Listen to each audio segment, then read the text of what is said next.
ஆய்வுக்கூடம் அப்படின்ற ஒரு படம் எடுத்துக்கிட்டு இருக்கிறேன். என்னோட பேர் அன்பரசன். இது எனக்கு முதல் படம். நான் வந்து திரைப்படக் கல்லூரியில் 99ல் முடித்தேன். இப்போ வந்து இந்த படம் எனக்கு ஒரு 14 வருஷம் கழிச்சு இந்த வாய்ப்பு எனக்கு கிடச்சிருக்கு. இந்த படத்தில் கேமரா வந்து மோகன் அப்படின்ற ஒருத்தர் பண்ணியிருக்கிறேன். இப்போ நம்ம நின்றுட்டு இருக்கிற இடம் வந்து இப்போ நம்ம இருக்கிற இடம் வந்து டிஆர் கார்டனில் ஒரு சாங் ஒன்று ஷூட் பண்ணிக்கிட்டு இருக்கிறேன். இந்த படத்துக்கு ஏன் ஆய்வுக்கூடம் அப்படின்னு டைட்டில் வச்சேன் அப்படின்னா, இது வந்து ஒரு ரிசர்ச் சம்மந்தப்பட்ட கதை. இந்த படத்தில் ஹீரோ அப்படின்னா ஒரு 60 வயது மனிதர் தான் ஹீரோ. அந்த கேரக்டர் வந்து பாண்டியராஜன் சார் பண்ணியிருக்கிறாரு. அவர் ஒரு சயின்டிஸ்டாக வர்றாரு. அதாவது நம்ம உலக நாடுகள்லாம் சேர்ந்து பிரெயின் டிரான்ஸ்பிளான்ட் மட்டும் பண்ணவே கூடாது அப்படின்னு சொல்லி தடை பண்ணி வச்சுட்டாங்க. அதை மீறி மூளை மாற்றுறதுனால என்னென்ன லாபம் வருது, அதனால என்னென்ன நன்மை கிடைக்குதுன்னு சொல்லி ஒரு 2 பேரை பிடிச்சிட்டு வந்து அவங்களோட மூளையை மாற்றி அவங்க என்னென்ன பண்ணுறாங்க, அது சக்ஸஸ் ஆகிறாரா இல்லையா, இல்லை அதனால அரசாங்கம் அவருக்கு என்ன பண்ணுச்சு அப்படின்றத அந்த படத்தோட கதை. இன்னைக்கு வந்து டிஆர் கார்டனில் ஷூட்டிங் போய்கிட்டு இருக்கு. இது வந்து எல்போர்டு அப்படின்னு சொல்லி ஒரு சாங் ஒன்று. இதுக்கு வந்து மியூசிக் டைரக்டர் வந்து ரமேஷ் கிருஷ்ணா. இந்த பாடலை எழுதியிருக்கிறது டாக்டர் கிருதயா அவர்கள். வின்சென்ட் ஜெயராஜன் சொல்லிட்டு அவர் தான் கொரியோகிராஃப் பண்ணிக்கிட்டு இருக்கிறாரு. என் பேர் Ganapathi, producer cum actor. Mangadu Amman movies அப்படிங்கிற ஒரு பேனரில் இந்த படம் பண்ணியிருக்கேன்.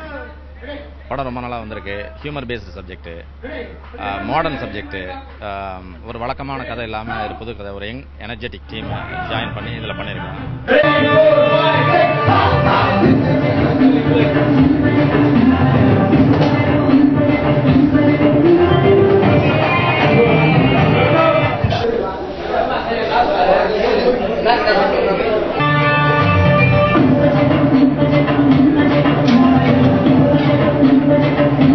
Hi, I am Soundar. Ma'am productions வழங்கும் ஆய்வுக்கூடம். இந்த படத்தில் கதையின் நாயகர்களில் நானும் ஒன்று நடிச்சிருக்கேன். இந்த படத்தை ரொம்ப ரொம்ப அழகாக வந்திருக்கு படமே. இந்த படத்தில் ரமேஷ் கிருஷ்ணா ஆனந்தபுரத்து வீடு பண்ண மியூசிக் டைரக்டர் வந்து மியூசிக் பண்ணியிருக்காரு. 5 சாங்ஸுமே நல்லா வந்திருக்கு. நான் 2 சாங் பண்ணியிருக்கேன்.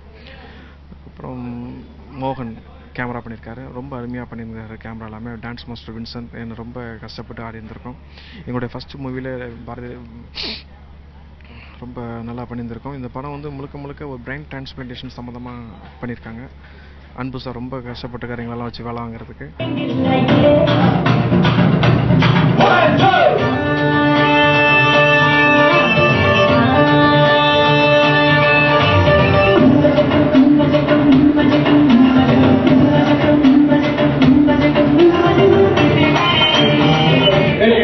என் பேர் வந்து ரமேஷ் கிருஷ்ணா. ஃபஸ்ட்டு என்னோட தமிழ் படம் வந்து ஆனந்தபுரத்து வீடு.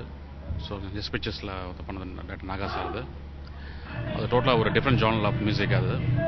அதுலேருந்து பிரேக் பண்ணி ஒரு கமர்ஷியல் சாங்ஸ் பண்ணது இந்த ஒரு படம் பிரேக் ஆகுது. நடுவில் ஒரு 3 இயர்ஸ் கேப் கேட்கலாம் எங்கே காணோன்னு சொல்லி. ஸோ அது புதிய தலைமுறை அண்டு ஜி அப்புறம் வந்து கேப்டன் எல்லா டிவிலையும் வந்து சேனல் மியூசிக் நம்ம பண்ணியிருந்தேன். டோட்டலாக ஒரு 3 இயர்ஸ் கான்ட்ராக்ட். அதனால் அது முடிச்சதுக்கு அப்புறம் தான் படம் பண்ணணும் வந்தது.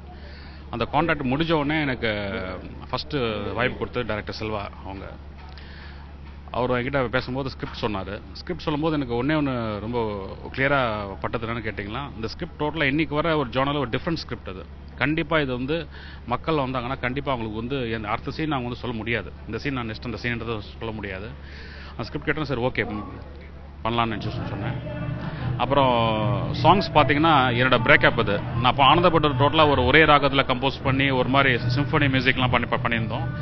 இது டோட்டலாக இட்ஸ் கமர்ஷியல் சாங்ஸ். இது வந்து 100% வந்து எல்லா பாட்டுமே வந்து ஆடியன்ஸ் சாங் தான். அது எல்லா சாங்குமே பாஸ் தான். அதில் டூயட்லேருந்து முன்ன மாதிரி லவ் டூயட் அந்த மாதிரி இல்லாமல் பேட்டர்ன் பிரேக் பண்ணியிருக்கோம் அதில் டோட்டலாக விஷயம்.